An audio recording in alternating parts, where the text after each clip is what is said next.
السلام علیکم ورحمت الله ګرانو لیدونکو په دې ویډیو کې به موږ دا زده کوو کله چې په څلورګوني عملیو کې موږ د دوه عددونو کل توان ولرو نو څه وخت کولی شو چې دغه کل توان د عددونو ته ورکړو او څه وخت نسو کولی چې دغه کل توان د عددونو ته ورکړو.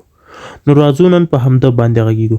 ګورئ د طاقت قوانین چې دي دا د ضرب او تقسیم لپاره تعریف شوي دي او د جمع منفي لپاره صدق نه کوي یعنی نه دي تعریف شوي. لومړی حالت موږ داسې دوه عددونه لرو A جمع B. دوه عددونه لرو کل توان n ده. وایي دا موږ داسې لیکلی شو چې ولیکو چې A جمع B مساوي کېږي A په توان دی n منفي B په توان دی n. آیا داسې لیکلی شو؟ نه، هېڅکله هم دا دواړه نه دي دا حالتونه سره مساوي، یعنې دا کل توان د عددونو ته نسو ورکولی د جمع حالت ته. ولې نسو ورکولی؟ راځو یو دوه دانې حقیقي عددونه پرځو. A په جای 2 جمع B په جای 3 کل په توان د 2 لیکو. آیا دا مساوي کېدای شي له 2 په توان د 2 مثبت 3 په توان د 2 د سره ګورئ دا دواړه عددونه 2 جمع 3 چې جمع کو څو کېږي 15 په توان د 2 دا مساوي کېږي له 2 په توان د څو دي 2 په توان د 2 په توان د 2 څلور مثبت او 3 په توان د 2 9.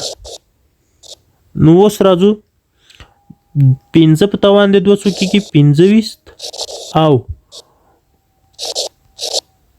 څلور جمع 9 14. ګورئ دا دواړه څنګه دي یو له بل سره مساوي نه دي. چې مساوي نه دي نو دا حالت څنګه ده صدق نه کوي له موږ سره. اوس راځو دوهم حالت ته. کله چې منفي د دواړو عددونو ترمنځ شتون ولري کل توان آیا کېدلی شي چې داسې ورکړو چې A منفي B کل په توان د n دا یې مساوي کېدلی شي له دې حالت سره چې A په توان د n منفي B په توان د n. نه، دا حالت هم څنګه ده زموږ سره صدق نه کوي. ولې صدق نه کوي؟ ځکه که چېرته موږ دوه حقیقي عددونه راواخلو او یو له بل نه یې منفي کړو او دا کل توان ورکړو او په خاص ډول یې منفي کړو نو بیا موږ سره صدق یعنې دا حالت نه کوي. داسې ده n ده n. راځو دوه حقیقي عددونه ورکړو 2 منفي 3. ګورو چې آیا کل توان به 2 مساوي کېږي له 2 په توان د 2 منفي 3 په توان د 2. 2 منفي 3 منفي 1 کل په توان د 2. دا وایي مساوي کېدلی شي له دې حالت سره 2 په توان د 4 منفي 2 په توان د 3 نه منفي 1 مربع مثبت 1 کېږي. دا نشي مساوي کېدلی له منفي 15 سره. نو دا حالت هم زموږ سره څنګه ده صدق نه کوي. اوس راځو یو بل حالت ته چې که چېرته د ضرب په حالت کې یو کل توان ولري دا کولی شو چې په دې ډول یې ولیکو چې A په توان د n منفي B ضرب د B په توان د n. هو دا کېدلی شي. ولې کېدلی شي؟ ځکه طاقت قاعده د موږ سره کله چې دوه قاعدې د ضرب په حالت کې وي او قاعدې مختلفې او توانونه مساوي له قاعدې یو په بل کې ضربو لکه دا شکل کل توان څخه یو نیسو یعنې دا زموږ سره صدق کوي. یعنې که موږ چېرته فرض کړو 2 ضرب د 3 کل په توان د 2 وایي دا مساوي کېدلی شي له 2 په توان د 2 ضرب د 3 په توان د 2. هو کېدلی شي. که چېرته 2 ضرب 3 کو شپږ په توان د 2 دا مساوي کېږي 2 مربع 4 مثبت 3 مربع 9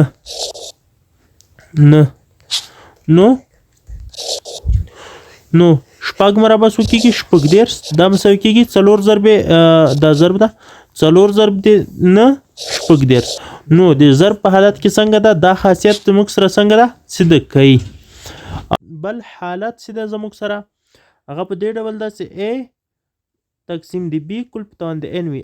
دا به هم مساوي کېدلی شي له دې سره چې ولیکو چې A په توان د n تقسیم د B په توان د n له د حالت سره څنګه ده مساوي کېدلی شي. که چېرته موږ دوه حقیقي عددونه راواخلو 4 تقسیم د 2 کل په توان د 2 دا به مساوي کېدلی شي له 4 په توان د 2 تقسیم د 2 په توان د 2 سره. راځو ګورو یې 4 تقسیم په 2 کل په توان د 2 دا مساوي کېږي 4 مربع 14 تقسیم دی 2 مربع 4 2 مربع 4 دا مساوي کېږي 14 تقسیم په 4 نو په دغه حالت کې هم څنګه ده زموږ کولی شو چې کل توان څنګه ده دې عددونو ته ورکړو. او بله پوښتنه دا ده چې دا دواړه حالتونه نو به بیا په کوم شکل لیکو. داسې دي مطابقتونه دي. دغه ته کولی شو چې دغه دواړو ته اول ګروپ مطابقت یایي. دغه ته د مطابقت په شکل باندې څنګه د انکشاف ورکولی شو خو د دغه دواړو حالتونو سره دا نه ده مساوي. نو زموږ د نن ویډیو تر همدې ځایه پورې وه. هیله لرم چې یو څه به مو تر زده کړي وي.